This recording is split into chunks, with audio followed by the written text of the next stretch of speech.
जय हिंद। इस वीडियो में हम समझेंगे कि भूकंप कब ज़्यादा खतरनाक हो जाता है और हम लोग किस भूकंपीय जोन में आते हैं। और भूकंपीय जोन, अगर हम ज़्यादा खतरनाक जोन में आते हैं तो हमें अपने घर बनवाते समय क्या क्या सावधानियां बरतनी चाहिए और किस तरह से भूकंप का पूर्वानुमान लगाकर भूकंप से होने वाली क्षति से बचा जा सकता है।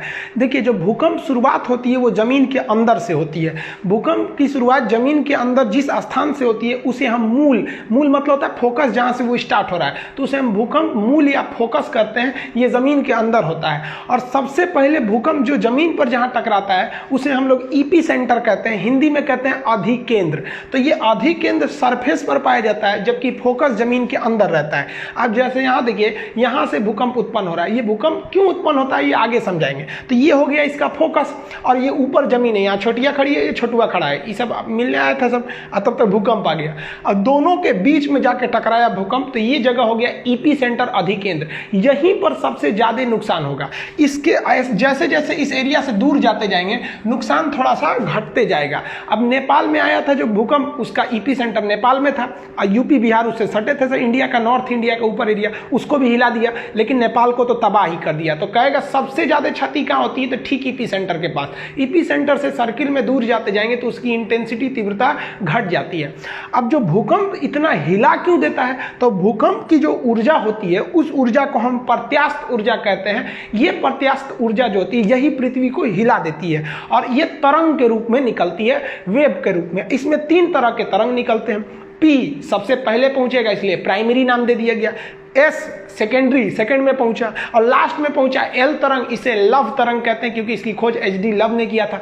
तो भूकंप से निकलने वाले कुल 3 तरंग होते हैं। अब इसमें कई चीजें आपको समझना पड़ेगा, किसका आयाम ज्यादा, किसकी फ्रीक्वेंसी ज्यादा, किसका तरंगदैर्घ्य ज्यादा, किसकी स्पीड ज्यादा, किसका घनत्व, मतलब हर चीज को समझिए आप। देखिए, प्राइमरी वेव का जो स्पीड होता है वो 6 किलोमीटर पर सेकेंड होता है, 1 सेकेंड में 6 किलोमीटर चली जाती है। और जो सेकेंडरी यानी द्वितीयक तरंगे होती है उसकी स्पीड 3.5 किलोमीटर पर सेकेंड होती है और जो लव तरंगे होती हैं, एल तरंग, उसकी जो स्पीड होती है वो 1.5 किलोमीटर होती है। अब नुकसान सबसे ज्यादा इसी से होता है जिसका स्पीड कम होता है और सबसे कम नुकसान प्राइमरी से होता है क्योंकि स्पीड ज्यादा होती है। क्षति इससे सबसे कम होता है, इससे क्षति सबसे ज्यादा होता है। ये तो बीच वाला है तो बीच में रहेगा। अब आपके मन में आएगा इससे सबसे तेज है तो सबसे ज्यादा क्षति करना चाहिए। इसको नॉर्मल भाषा में समझिए। आप जब किसी से दिल लगाते हैं तो अगर मान लीजिए किसी से आप दिल लगाने गए और बहुत हाई स्पीड में दिल लग गया, एक के बार मुलाकात हुआ, तुरंत फोन नंबर मिल गया, 1-2 दिन बात हुआ, बहुत अच्छा, तब तक आप देखें कि ले भाई साहब 2 बजे रतिया कि उसका मोबाइल बिजी आ रहा है, तो आपको एगो क्षति होगा ना, बहुत तकलीफ होगा। लेकिन इससे आपको ज़्यादा तकलीफ नहीं होगा, कहेंगे 2 दिन तो हुआ था मिलते हुए, जाओ जाओ, तो इससे ज़्यादा तकलीफ नहीं होगा। लेकिन अगर उसके आने की स्पीड, जिससे दिल लगा रहे हैं, उसकी स्पीड थोड़ी कम रहेगी, धीरे धीरे आएगा। मान के चलिए कि एक थोड़ा सा पीछा किए, घर कहाँ है, भाई क्या करता है, ये क्या करता है, 2-3 महीना का समय लग गया, अब बड़ी मुश्किल से नंबर मिला और 2-3 महीना बात हो गया, तब जाके पता चला ससुरा दूसरे से फसल है, तो इसके तुलना में इसमें क्षति ज़्यादा लगेगी क्योंकि आपने ज़्यादा वक्त दिया है, थोड़ा धीरे धीरे स्पीड से आप आगे बढ़े थे, तो तकलीफ थोड़ा ज़्यादा होगा दिल टूटने पर। अब बात करते हैं लव। 90 से पता है लव, इसकी स्पीड सबसे कम है। अब कल्पना कीजिए कि आप मैट्रिक साथ में पढ़े थे, देखते थे इधर से उधर, बात नहीं कर पाते थे, फिर इंटर भी साथ पढ़े थे, इंटर पास हो गए तो दोनों लोग तैयारी करने निकले लोग कि हम लोग तैयारी किया जाएगा। 2-3 साल का लंबा मेहनत हुआ तब जाके आप दोनों लोग में बात बनी, बहुत धीमी स्पीड से आगे बढ़े लोग और उसके बाद 2-3 साल ऐसे आप लोग में दोस्ती आगे बढ़ी और तब तक पता चला किसी दूसरे के मोटरसाइकिल पे आप घूमते देख लिए, तब जो मारेगा क्षति ना, भयानक क्षति होगा, एकदम लाइफ खराब कर देता है। यही सब गाना सुनता है, सब जग सुना सुना लागे, अरे बकलवा सब। सबसे भयानक क्षति एल तरंग से होती है, इसीलिए इसका नाम रखा गया लव। हालांकि इसकी वैज्ञानिक का नाम था लव, एचडी लव। अब समझ में आ गया ना, तो जितनी धीरे स्पीड आएगा उतने ज़्यादा क्षति होगा। तो वही अच्छा है जो पहले लात खा गया और उसको ज़्यादा तकलीफ नहीं होगा। और जिनको एल तरंग मारता है ना, बेचारा सुसाइड कर लेता है, बकलोल होता है सब। अरे कौन कहता है पहले प्यार को भुलाया नहीं जा सकता, बस दूसरी वाली मस्त होनी चाहिए।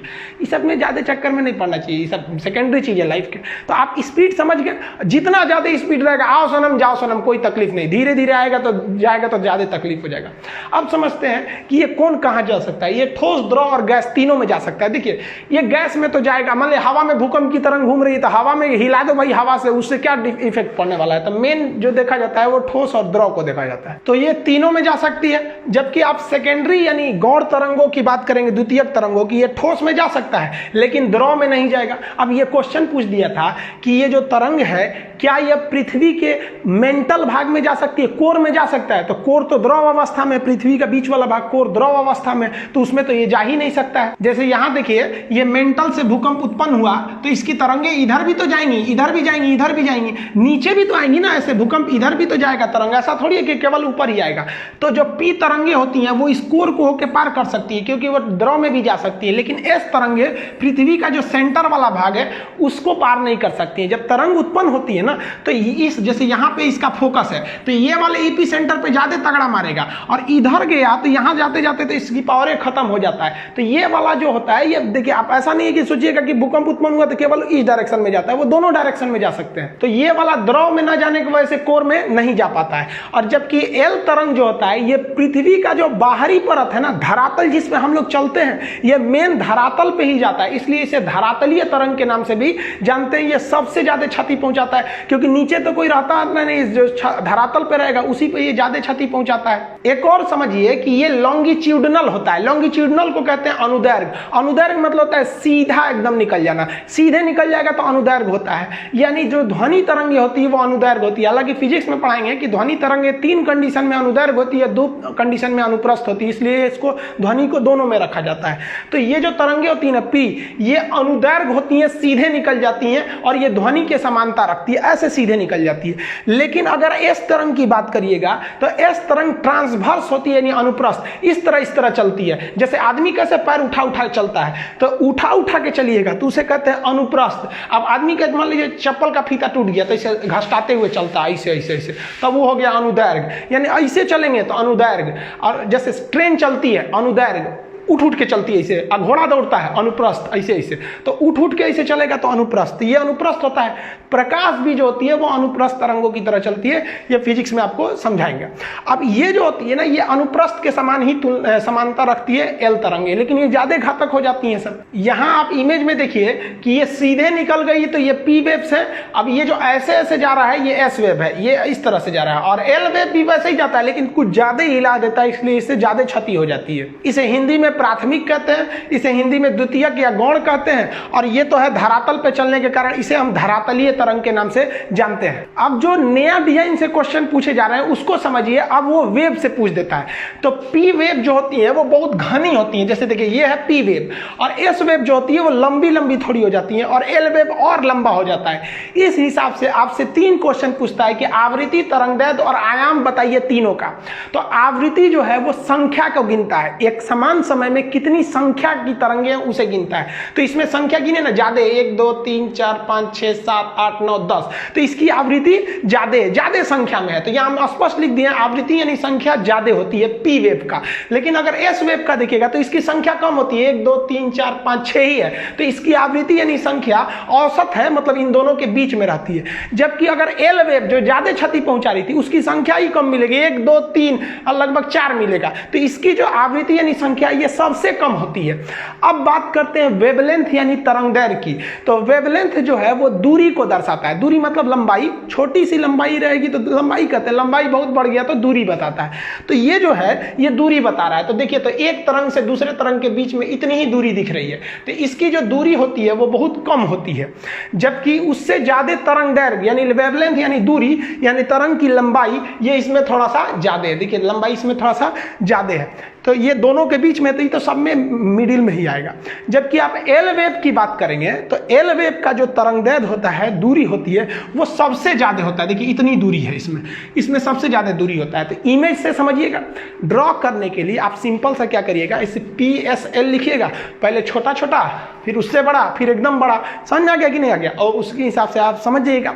अब समझते हैं एम्पलीट्यूड यानी आयाम को। तो आयाम का सेंस होता है ऊंचाई, तरंग कितना ऊंचा है उसे हम आयाम कहते हैं। तो इसकी ऊंचाई देखिए कम है, इसकी ऊंचाई उससे थोड़ा सा ज्यादा है। जबकि अगर एल वेव की ऊंचाई देखिएगा तो इसकी ऊंचाई ज्यादा होती है, इसी वजह से ये ज्यादा खतरनाक होता है। आयाम ज्यादा होने की वजह से ज्यादा हिला देता है। अब जैसे मान लीजिए कोई व्यक्ति है, तो उसको मान लीजिए आप धीरे धीरे इसे तमाचा मारिएगा, छोटा छोटा आयाम से, अरे अरे अरे इसे मारिएगा, कोई दिक्कत नहीं है। और तनी सा आयाम बढ़ाकर इसे मारिए, बहुत तेज लगेगा।